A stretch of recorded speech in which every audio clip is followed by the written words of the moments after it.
Hello everyone. सो आज हम लोग मैकेनिकल प्रॉपर्टीज ऑफ सॉलिड्स के लास्ट लेक्चर में फाइनल कंसेप्ट डिस्कस करने वाले, that is potential energy stored in stretched wire.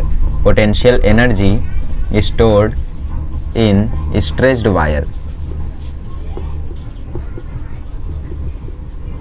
मतलब किसी भी वायर को अगर आप लोग खींचते हो तो ऑब्वियसली उसमें कुछ ना कुछ पोटेंशियल एनर्जी आती ही आती है। कैसे? एग्जांपल दो, जैसे गुलेल में आपने सपोज कोई भी वायर लगा रखा है। सो आप जब उसको खींचते हो, स्ट्रेच करते हो, तो स्ट्रेच करने पे उसमें पोटेंशियल एनर्जी आती है ना। बिना पोटेंशियल एनर्जी के कैसे वो जो कॉर्ड रहता है, कैटापल्ट रहता है, वो कैसे इतना आगे जाता है? उसको खींचते हो तो उसमें कुछ ना कुछ पोटेंशियल एनर्जी आती है जो उसको काइनेटिक एनर्जी में कन्वर्ट कर देती है और फिर लगता है टकले पे। ठीक है। सो potential energy stored in stretched wire, इसका फॉर्मूला होता है half into volume into stress into strain. बहुत इजी फॉर्मूला है। Potential energy is half into volume into stress into strain. ठीक है, half into volume into stress into strain. Volume को नीचे ले लो तो potential energy upon volume is half into stress into strain. Easy है ना formula? मतलब कुछ लोग को लग रहा है कि मैं मजाक कर रहा हूँ। मजाक नहीं कर रहा हूँ, ईजी फॉर्मूला, इसमें कुछ भी भारी नहीं है। अब स्ट्रेस की जगह आप लोग क्या रख सकते हो? स्ट्रेस की जगह आप लोग ई टाइम्स स्ट्रेन रख सकते हो। तो स्ट्रेस की जगह आपने रखा है ई टाइम्स स्ट्रेन। ई क्या है? Modulus of elasticity. यंग्स हो सकता है, बल्क हो सकता है, मॉड्यूलस ऑफ रिजिडिटी हो सकता है, राइट, शियर मॉड्यूलस मतलब, तो कुछ भी हो सकता है। तो एक स्ट्रेस की जगह आया ई टाइम्स स्ट्रेन और एक स्ट्रेन यहाँ था, तो इसको हम लोग ऐसा भी लिख सकते हैं। अच्छा, और कोई तरीका है तो वो भी बता दो। हाँ, एक और तरीका है, potential energy is equals to half E times strain का स्क्वायर इंटू वॉल्यूम। मतलब वॉल्यूम को मैंने जस्ट वहाँ ट्रांसफर कर दिया। तो ये सारे फॉर्मूले हैं जिसमें से कोई एक आपको याद करना है और ऑब्वियसली फर्स्ट वाला आपको याद करना है, बाकी सारे डिराइव कर ले जाओगे। वॉल्यूम को यहाँ किया तो ये फॉर्मूला आया। स्ट्रेस की जगह मैंने फॉर्मूला लगाया कि यार स्ट्रेस इज इक्वल्स टू होता है ई टाइम्स स्ट्रेन, तो फॉर्मूला लग गया यार E times strain, strain into strain हो गया स्ट्रेन का स्क्वायर। अब वॉल्यूम को मैंने वहाँ भेज दिया तो हाफ इंटू ई टाइम्स स्ट्रेन का स्क्वायर इंटू वॉल्यूम। कुछ भी नहीं है यहाँ पे। अब चाहो तो ई को यहाँ भेज दो तो potential energy upon E is equals to half into strain का स्क्वायर इंटू वॉल्यूम। तो ये फॉर्मूला तो है, बट हम लोग देखते हैं कि ये फॉर्मूला आया कैसे। राइट, डेरिवेशन आता है एग्जाम में, तो डेरिवेशन इंपॉर्टेंट है। फिलहाल आपको फॉर्मूला लर्न कर लेना है। Potential energy is equals to half into stress into strain into volume, या फिर half into volume into stress into strain. है ना इजी? चलो आगे बढ़ते हैं। चलिए, सो डेरिवेशन शुरू करते। सपोज यहाँ पे आपके पास एक वायर है,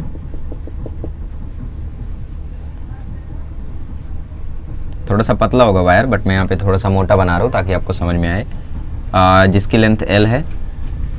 ठीक है। सो आपने इसको स्ट्रेच किया आपने by applying a force of Fx। Force apply करके आपने इसको स्ट्रेच किया तो ऑब्वियसली इसके अंदर आएगी एक रिस्टोरिंग फोर्स जो इसको रिस्टोर करना चाहेगी, और स्ट्रेच करके आपने इसकी हाइट को बढ़ा दिया, मतलब डेल्टा L यहाँ पे इसकी लेंथ बढ़ गई। ठीक है। पोटेंशियल एनर्जी क्या होती है? पोटेंशियल एनर्जी मैंने आपको ऑलरेडी बताया है कि work done by conservative force is equals to minus of potential energy. तो यहाँ पे एक्सटर्नल फोर्स है। ठीक है। तो पोटेंशियल एनर्जी यहाँ पे कितनी होगी? जितना वर्क डन होगा। जितना वर्क डन यहाँ पे होगा वही तो इसकी पोटेंशियल एनर्जी होगी, क्योंकि जितना आप इसको खींचोगे, जितना आप वर्क करोगे, उतनी ही इसके अंदर पोटेंशियल एनर्जी आएगी। जितना आप गुलेल को खींचोगे उतना ही आगे हो जाएगा। राइट। तो यहाँ पे पोटेंशियल एनर्जी किसके इक्वल होगी? वर्क डन के इक्वल होगी। ठीक है। सो हमें क्या करना है यहाँ पे? हमें यहाँ पे वर्क डन फाइंड करना है। जो वर्क डन होगा वही वैल्यू हो जाएगी। ठीक है। तो हमें यहाँ पे एक स्मॉल वर्क डन लेना होगा। Small work done in stretching the wire. कितना वर्क डन यहाँ पे होगा? देखो, लेट्स से कि मैं यहाँ पे वर्क करके dx लेंथ वायर को नीचे खींच दिया। ठीक है। dx लेंथ में यहाँ पे वर्क डन करके वायर को नीचे खींच दिया। छोटा सा एक dx मैंने काट लिया और ऐसे ऐसे मैंने पूरी x लेंथ तक उसको नीचे खींचा। इस वायर को मैंने स्ट्रेच किया। कितना स्ट्रेच किया? x अमाउंट, और ये x इसके इक्वल है, डेल्टा L के इक्वल है। ठीक है, ये तो समझ रहा है ना। dx एक छोटा सा मैंने पार्ट यहाँ से, तो मुझे यहाँ पे छोटा सा dw निकालना है। ठीक है। सो वर्क डन का फॉर्मूला क्या होता है? वर्क डन का फॉर्मूला होता है इंटीग्रेशन f dx dw का। तो dw का आ जाएगा वर्क डन। फोर्स की जगह क्या रखोगे? अच्छा, मुझे यहाँ से गैमा की वैल्यू बताओ। गैमा की वैल्यू आएगी force upon area. Change in length कितना हो रहा है? x आया ना पूरा चेंज। हाँ, x डेल्टा L के इक्वल है, बट हमने यहाँ से dx लेंथ काटी है तो हम लोग x अज्यूम करके चल रहे हैं। x अपॉन ओरिजिनल लेंथ कितनी है? L। तो फोर्स की वैल्यू यहाँ से आ जाएगी gamma times A into X upon L, right. तो यहाँ पे रख दो फोर्स की जगह gamma times A X upon L D X. कहाँ से कहाँ तक इंटीग्रेट करना है, 0 से लेके डेल्टा एल तक इंटीग्रेट करना है। ये डेल्टा एल मतलब चेंज, कितना ज़्यादा आपने स्ट्रेच किया वही तो आपको पता करना है ना। जितना ज़्यादा आपने स्ट्रेच किया होगा उतना ज़्यादा पोटेंशियल एनर्जी स्टोर हुई होगी। तो 0 से लेके डेल्टा एल तक आपको इसको इंटीग्रेट करना है। सो यहाँ पे देखो gamma constant, A constant, L constant, X variable है, क्योंकि जैसे जैसे आप लोग स्ट्रेच कर रहे हो एक्स वेरिएबल होता जा रहा है, चेंज होता जा रहा है। सो एक्स डी एक्स 0 से लेके डेल्टा एल तक, एक्स डी एक्स का इंटीग्रेशन बच्चे को भी याद हो गया होगा अब, एक्स स्क्वायर बाय 2, और फिर लिमिट्स डालो यहाँ पे 0 से लेकर डेल्टा एल, लिमिट्स डालो यहाँ पे। सो वर्क डन आ जाएगा गैमा टाइम्स ए अपॉन लेंथ, इसकी लेंथ एल थी, ठीक है, वरना आप लोग बोलोगे यहाँ पे छोटा एल है वहाँ पे बड़ा एल है, क्या कर रहे हो आप। सो लेंथ यहाँ पे एल ही है, अब उसको छोटा लिखो बड़ा लिखो, पर फिर भी चलो ठीक है, आपकी भलाई के लिए, आपके लिए मैं इसको ऐसा लिख देता हूँ, ठीक है। तो यहाँ पे क्या आ जाएगा, एक्स स्क्वायर बाय 2 की जगह आ जाएगा डेल्टा एल स्क्वायर बाय 2, और माइनस लोअर लिमिट डालोगे तो 0 हो जाएगा, उसका कोई मतलब नहीं है। अब एक काम करो, ऊपर नीचे एल से मल्टीप्लाई कर लो, ठीक है, कर लो फिर बताता हूँ। तो ऊपर नीचे हमने एल से मल्टीप्लाई कर दिया, मान ली तुम्हारी बात। तो ऊपर आ जाएगा देखो work done is equals to gamma A L, L और एल हो जाएगा एल स्क्वायर, मतलब डेल्टा एल बाय एल का होल स्क्वायर, इसको मैं लिख सकता हूँ, और इधर बचा 2, राइट। अब एरिया इंटू लेंथ क्या होता है, वॉल्यूम क्या होता है, वॉल्यूम होता है, अच्छा मुझे बताओ वॉल्यूम ऑफ क्यूब क्या होता है, एल क्यूब। एल क्यूब को अगर मैं ऐसा लिखूँ तो एल स्क्वायर इंटू एल। अब एल स्क्वायर किसका फॉर्मूला है, एरिया ऑफ स्क्वायर का, मतलब किसी चीज के एरिया को उसके साइड से मल्टीप्लाई कर दो तो क्या तुम्हें वॉल्यूम मिल जाता है, यस। तो area into length gives out volume, तो एरिया इंटू लेंथ क्या आ जाएगा, volume. So half gamma volume, delta L by L is nothing but strain. So ये आ गया वर्क डन, और यही तुम्हारी क्या है, पोटेंशियल एनर्जी। तो potential energy is equals to half gamma volume, volume को यहाँ घसीट लो, upon volume is equals to half gamma strain का स्क्वायर। देखो सेकंड लास्ट फॉर्मूला मैंने यही लिखाया था, बुक उठा के देखो, नोट किए रहोगे तो। So potential energy upon volume half gamma times strain का स्क्वायर। समझ में आया, डेरिवेशन अच्छे से समझ लो, बिकॉज डेरिवेशन एग्जाम में आते हैं तो ऐसे आप लोगों को वहाँ पे डिराइव करना रहेगा। क्या किया हम लोगों ने, यहाँ पे छोटा सा वर्क डन निकाला जो इस छोटी से dx लेंथ पे हो रहा था, ठीक है। तो f डॉट dx से हम लोगों ने निकाला, फोर्स की वैल्यू निकाली जो कि आई gamma times X upon L, सीधा सीधा छोटा सा इंटीग्रेशन किया, डेल्टा एल डाला, वैल्यू एल से एल मल्टीप्लाई किया, ए इंटू एल वॉल्यूम हो गया, और एल एल एल स्क्वायर हो गया, ऊपर डेल्टा एल स्क्वायर था तो डेल्टा एल बाय एल का होल स्क्वायर हो गया, delta L by L strain होता है तो स्ट्रेन का square gamma into volume, volume को नीचे कर दिया। वर्क डन ही क्या है, पोटेंशियल एनर्जी है, तो पोटेंशियल एनर्जी अपॉन वॉल्यूम का यहाँ पे ये फॉर्मूला आ गया, ठीक है। सो इसको और आप लोग डिराइव कर सकते हो, मतलब और भी ज़्यादा इसमें चेंजेस ला सकते हो। देखो कैसे, नोट नहीं किए थे, पीछे जाओ फिर, ओके। सो गैमा की जगह आप लोग रख सकते हो स्ट्रेस अपॉन स्ट्रेन, तो पोटेंशियल एनर्जी अपॉन वॉल्यूम। ध्यान से देखो, गैमा की जगह सपोज तुमने रख दिया स्ट्रेस अपॉन स्ट्रेन, तो ये स्ट्रेन इस एक स्ट्रेन को काट देगा, तो फॉर्मूला आ जाएगा half into stress into strain. अब वॉल्यूम को उधर कर दो, so potential energy is equals to half into stress into strain into volume. तो यही सारे वो फॉर्मूले हैं जो मैंने आपको लिखाए थे, राइट, कि कुछ और भी लिखाया था, यही तो लिखाया था मैंने, राइट। तो ये सारे फॉर्मूले आपको अच्छे से करने हैं याद, मतलब एक याद कर लेना ये वाला, बाकी अपने आप आपको याद हो जाएगा, ठीक है। चलिए अब इसके ऊपर बेस्ड जो न्यूमेरिकल्स आते हैं वो कैसे कैसे आ सकते हैं वो मैं आपको करके दिखाता हूँ, ठीक है, PYQs भी कराता हूँ। तो ये आपके टेक्स्ट बुक का फाइनल न्यूमेरिकल, आई थिंक अब आपसे ये हो जाना चाहिए क्योंकि इसमें कोई बड़ी बात नहीं है। वर्क डन का फॉर्मूला होगा half into stress into strain into volume, but volume तो यहाँ पे दिया ही नहीं है तो निकाल लेंगे। चलिए सो करते हैं ये क्वेश्चन। देखो सबसे पहले आपको एरिया दिया है 0.0225 मिलीमीटर स्क्वायर, वायर है तो ऑब्वियसली क्रॉस सेक्शनल एरिया बहुत कम होगा। अब इसको चेंज करो मीटर में, तो 0.0225 अपॉन 10⁶, एक मीटर में 10⁻³ मिलीमीटर, तो यहाँ पे स्क्वायर है तो 10⁻³ इंटू 10⁻³ 10�6, तो ये आ जाएगा 0.0225 इंटू 10⁻⁻6, 0.2 आगे कर दो तो 2.25 इंटू 10⁻, कहाँ तक गया, 2 आगे गया तो -8, ठीक है। ये हो गया इसका एरिया, ओके। वॉल्यूम क्या होगा, वॉल्यूम होगा area into length, so area आपको मालूम है, लेंथ भी आपको मालूम है, लेंथ कितनी है 2, 2.25 इंटू 2 करोगे सो 4.5 इंटू 10⁻⁻8, ओके। लोड आपको दिया हुआ है, अच्छा वो लोड है सिर्फ, नहीं वही फोर्स है, ठीक है। सो फोर्स आपको दिया हुआ है। अब आपको पता क्या करना है, work done. So work done का formula half into gamma into strain का स्क्वायर। स्ट्रेन आपको दिया है क्या, नहीं दिया है, तो कुछ और फार्मूला सोचो। चलो पहले फार्मूला लिखते हैं, work upon potential energy work upon volume is equals to half into gamma into stress into strain, ठीक है। गैमा नहीं आएगा अभी, ओके। सो हमें स्ट्रेन नहीं चाहिए, हमें स्ट्रेन नहीं चाहिए, तो स्ट्रेन की जगह हम क्या लिख सकते हैं, स्ट्रेन की जगह लिख सकते हैं हम लोग स्ट्रेस अपॉन गैमा, क्योंकि हमें स्ट्रेन नहीं मालूम है ना, यहाँ पे देखो स्ट्रेन तो हमें मालूम ही नहीं है। तो स्ट्रेस होता है ई टाइम्स स्ट्रेन, ध्यान से देखो यहाँ पे स्ट्रेस होता है ई टाइम्स स्ट्रेन। तो स्ट्रेन की जगह मैं लिख सकता हूँ स्ट्रेस अपॉन ई मतलब मॉड्यूलस ऑफ इलास्टिसिटी, तो स्ट्रेन की जगह मैंने लिख दिया stress upon gamma, okay. So half into ये हो गया स्ट्रेस का स्क्वायर और नीचे है गैमा, ठीक है। और work done upon volume, so volume हम वहाँ ही कर देते बिकॉज वॉल्यूम हमें वर्क डन हमें कैलकुलेट करना है, सो करना ही होगा। स्ट्रेस क्या होगा, फोर्स अपॉन एरिया, तो फोर्स 100 है, एरिया इतना है, तो स्ट्रेस हम अलग से ही निकाल लेते हैं, ठीक है। बहुत सारे कन्फ्यूजन है, देखो 1/2 into 1 gamma into volume, stress निकालते हैं। स्ट्रेस होगा फोर्स अपॉन एरिया, फोर्स कितना लग रहा है 100 का, एरिया कितना है 2.25 इंटू 10⁻8, 10⁻8 ऊपर जाएगा 10⁻8 हो जाएगा, और ये 10⁻2 है, तो ये आ जाएगा 10/10/2.25, ठीक है। अब एक काम करो, ऊपर नीचे 100 से मल्टीप्लाई कर दो, तो ये आ जाएगा 100 इंटू 10⁻10/225, 25 से काट दो, सो 25 9 25 4, ठीक। तो 4/9 इंटू 10⁻10, सो ये आ गया 4/9 इंटू 10⁻10 का स्क्वायर। वैल्यूज रखो, गैमा की वैल्यू क्या है 2 इंटू 10⁻11, वॉल्यूम कितना निकला 4.5 इंटू 10⁻8, ये इसकी वैल्यू क्या आएगी 4 का स्क्वायर 16, 9 का स्क्वायर 81 और ये 10⁻20, ठीक है। चलिए, सो 2 2 जा 4 16, और कौन कैंसिल हो रहा है, जाने दो। 10⁻11 ऊपर जाएगा तो 10⁻11 हो जाएगा, 10⁻11 ऊपर जाएगा तो 10⁻11 हो जाएगा, और 10⁻11 10⁻8 हो जाएगा 10⁻19, और 10⁻20 इंटू 10⁻19 हो जाएगा 10⁻1, तो ये हमें वैल्यू मिल गई 10⁻1 इंटू 4.5/81, और कुछ, तो ये फाइनल आंसर आ गया 45/81।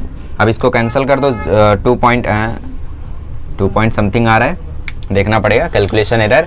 अच्छा ये 4 रह गया ना, ये 4 भी रह गया है, तो 45 इंटू 4, सो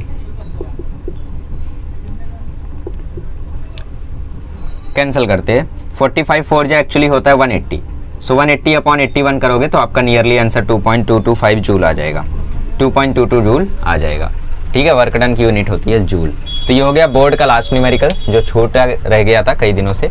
समझ में आया कैसे किया हम लोगों ने, हमें स्ट्रेन नहीं मालूम था तो स्ट्रेन को हमने रिप्लेस कर दिया स्ट्रेस बाय गैमा से, वॉल्यूम को हमने वहां कर दिया हाफ इंटू स्ट्रेस का square by gamma into volume, formula हमने लगाया, गैमा की वैल्यू डाली, सबकी वैल्यू डाली, स्ट्रेस हमने अलग से निकाला, अलग से निकालने में फायदा होता है। और यहाँ भी ऊपर नीचे मैंने 100 से मल्टीप्लाई करके इसको 225 बना के कैंसिलेशन करके एक अच्छा काम किया। क्यों, क्योंकि यहाँ पे देखो फिर परफेक्ट नंबर मिल गया, 4 का स्क्वायर हमें मालूम है, वरना 2.25 का स्क्वायर करते क्या करते वहाँ पे मुश्किल हो जाता। तो 4/9 का सीधा सीधा हमने स्क्वायर लिखा 10⁻20, 2 2 जा 4, 4 4 जा 16, वहाँ से 4 बचा, यहाँ से 45 मतलब 4.5 इंटू 10⁻1 इंटू 4/81 बचा था, तो 4.5 इंटू 10 हो गया 45 इंटू 4/81, फिर 45 4 जा होता है 180, 180/81 कैंसिलेशन करोगे तो final you will get, actually ये 3 से डिवाइड हो रहा है तो और थोड़ा करके दिखा देता हूँ, 360 जा और 327 जा, ठीक है। और फिर से 3 से कैंसिल कर दो तो 20/9, और 20/9 को आप लोग डिवाइड करोगे, 20/9 है, 20/9 को डिवाइड करोगे तो डेफिनेटली अब 2.2222 आएगा। सो 2.22 joule is the work done which is required in stretching the wire of length this area this, ठीक है, when a load of this is applied to the free end। समझ में आया? चलो आगे बढ़ते हैं और अब कुछ PYQs करते हैं। चलिए, सो ये गुलेल वाला क्वेश्चन बहुत ही फेमस क्वेश्चन है, ठीक है। इसमें बोले एक रबर कॉर्ड है जिसको 10 सेंटीमीटर का था, 12 सेंटीमीटर तक स्ट्रेच किया गया, अगर उसका एरिया 1 मिलीमीटर स्क्वायर है तो वेलोसिटी पता करो मिसाइल की, मिसाइल मतलब जो भी आप पत्थर वत्थर जो भी आप उसमें पकड़ के हिट करो उसकी वेलोसिटी पता करो, अगर उस मिसाइल मतलब उस पत्थर की जो पत्थर का जो मास है वो 5 ग्राम है तो क्या मिसाइल से वो उड़ेगा, ये क्वेश्चन है, ठीक है। चलिए सो ऑब्वियसली आपको पता है कि आप जितना ज़्यादा उसमें पोटेंशियल एनर्जी स्टोर करोगे सेम वो कन्वर्ट हो जाएगी काइनेटिक एनर्जी में एक बार जब उसको आप लीव करोगे। इसका मतलब पोटेंशियल एनर्जी इक्वल होगी काइनेटिक एनर्जी के, बस यही कंसेप्ट आपको लगाना है।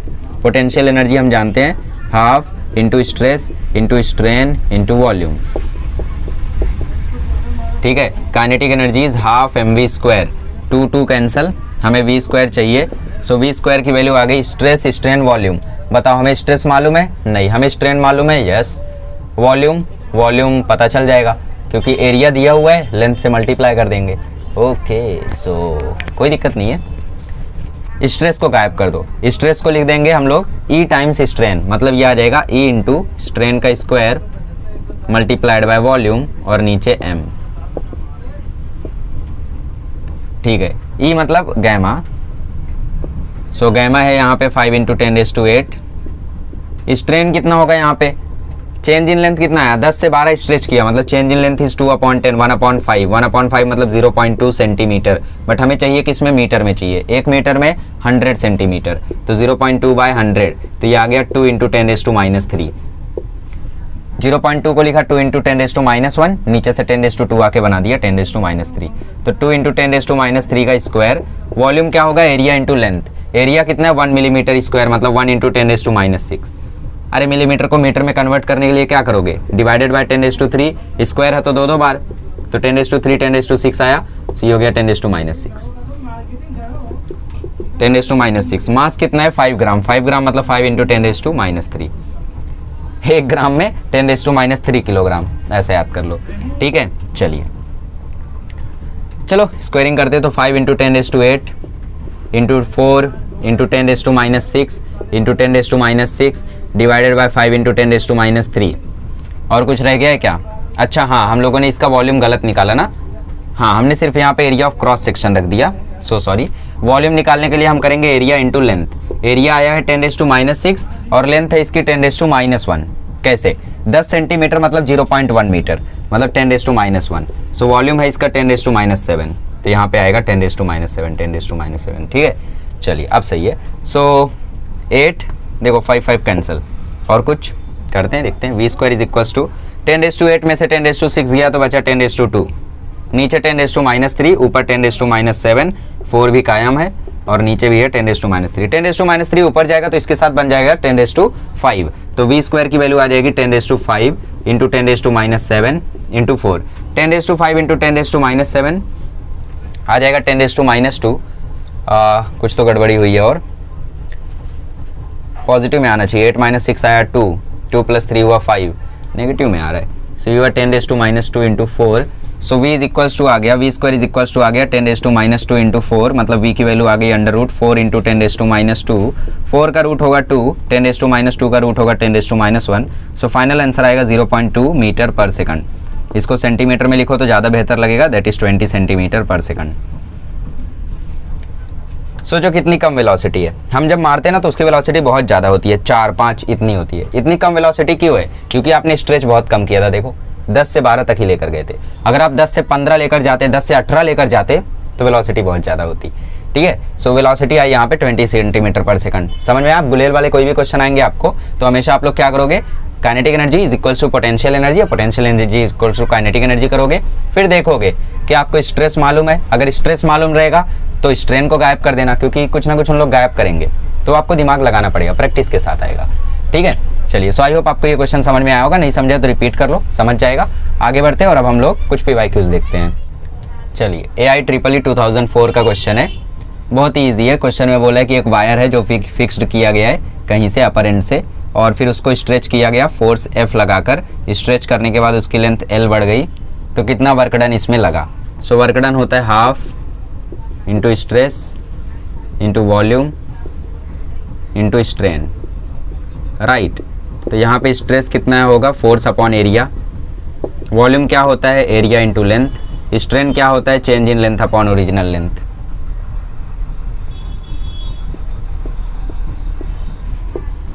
खत्म।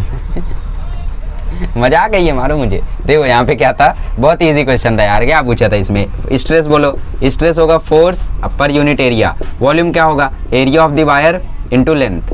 Area into length is volume. Strain क्या होगा, चेंज इन लेंथ, कितना स्ट्रेच हुआ L, तो change in length upon original length, original length से कुछ नहीं कटेगा।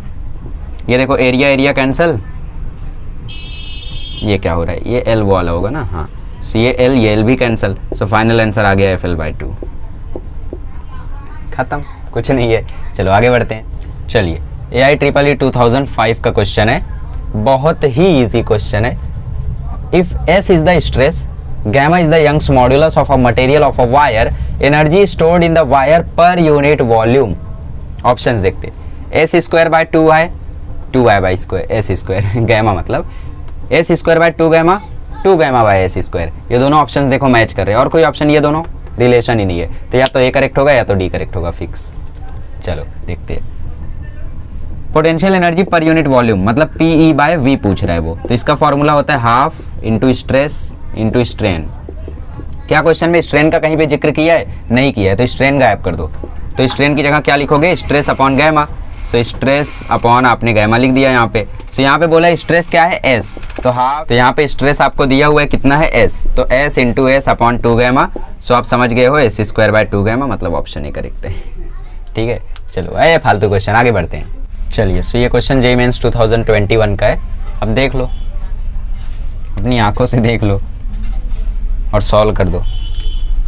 ठीक है, चलिए। So potential energy stored in a stressed wire के ऊपर ऐसे ही क्वेश्चन आ सकते हैं आपको, मैक्सिमम टू मैक्सिमम। और कोई टाइप का क्वेश्चन आई डोंट थिंक बन सकता है। ऐसे ही टाइप के फेमस क्वेश्चंस आपको देखने को मिल सकते हैं। स्पेशली ऐसे क्वेश्चंस नीट में आते हैं या JEE के न्यूमेरिकल वैल्यू टाइप में आते हैं। JEE का जो आप NVTQ देखोगे ना, NVTQ मतलब न्यूमेरिकल वैल्यू टाइप क्वेश्चंस, उसमें आप इजी क्वेश्चंस पाओगे। ये सब इजी क्वेश्चंस हैं, वो सब नीट लेवल के रहते हैं, राइट। तो वहाँ पे 10 में से 5 क्वेश्चंस आपको करने रहते। तो यहाँ पे देखो 2021 का है और ये कितना ईजी है। अभी तो हम लोगों ने ऐसे टाइप का क्वेश्चन किया। मास आपको स्टोन का दिया है 20 × 10⁻³ kg, जी में दिया तो kg बना दिया मैंने। एरिया देखो आपको मीटर में ही दे दिया सीधा सीधा। लेंथ भी आपको मीटर में दे दी 10⁻⁻1, ये भी आपको मीटर में ही दे दिया। स्ट्रेच किया गया इतना, मतलब डेल्टा L आपको दे दिया 0.04, मतलब 4 × 10⁻²। तो सब कुछ तो आपको दे ही दिया है, आपको पता क्या करना है V। तो potential energy is equals to kinetic energy, वही पुराना गेम। चलिए, so potential energy half into volume into stress into strain. Strain को इससे और स्ट्रेस को हम लोग इससे भी रिप्रेजेंट करते हैं, तो बुरा मत मान जाना कभी अगर ऐसा कुछ दिख गया तो। 2 कैंसिल। वैसे मैं बोलता हूँ इसका फॉर्मूला याद कर लो। फॉर्मूला क्या होता है, वॉल्यूम मतलब एरिया इंटू लेंथ, सिग्मा मतलब फोर्स अपॉन एरिया, और स्ट्रेस मतलब gamma times strain. Sorry, strain आपको निकालना है ना। ओके, ये हो गया gamma times strain, gamma times strain, और ये स्ट्रेन, और ये mv²।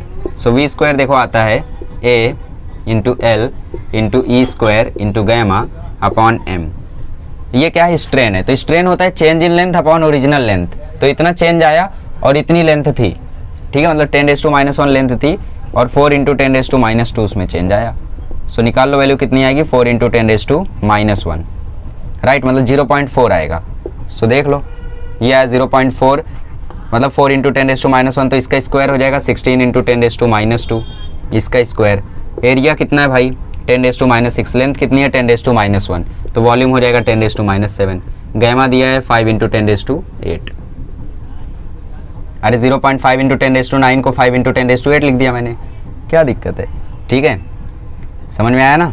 चलो, सो नीचे M, मास कितना है 20 × 10⁻3, ठीक है, कोई दिक्कत नहीं है। 5 4 जा 20, 4 4 जा 16, और 10⁻², 10⁻7 हो जाएगा 10⁻9, v² आ जाएगा 10⁻9 इंटू 10⁸ इंटू 4 अपॉन 10⁻3। सो v² आ जाएगा 10⁻9 प्लस 8 आ जाएगा 10⁻1 इंटू 4 अपॉन 10⁻3। 10⁻3 ऊपर जाएगा तो v² आ जाएगा 10 का स्क्वायर इंटू 4। सो v² आ जाएगा 400। सो v आ जाएगा 20 मीटर पर सेकंड। कोई बड़ी बात नहीं थी। अब इसमें देखो ज़्यादा स्ट्रेच किया गया, 0.1 मीटर उसकी लेंथ थी। 0.1 मीटर मतलब 10 सेंटीमीटर, हाँ 10 सेंटीमीटर। कितना स्ट्रेच किया गया, 4 सेंटीमीटर। 10 सेंटीमीटर में 4 सेंटीमीटर स्ट्रेच किया गया, इसलिए इतनी ज़्यादा स्पीड है, समझ रहे हो। और हमने जो क्वेश्चन लिया था उसमें 2 ही सेंटीमीटर स्ट्रेच किया गया था 10 सेंटीमीटर में से, ठीक है।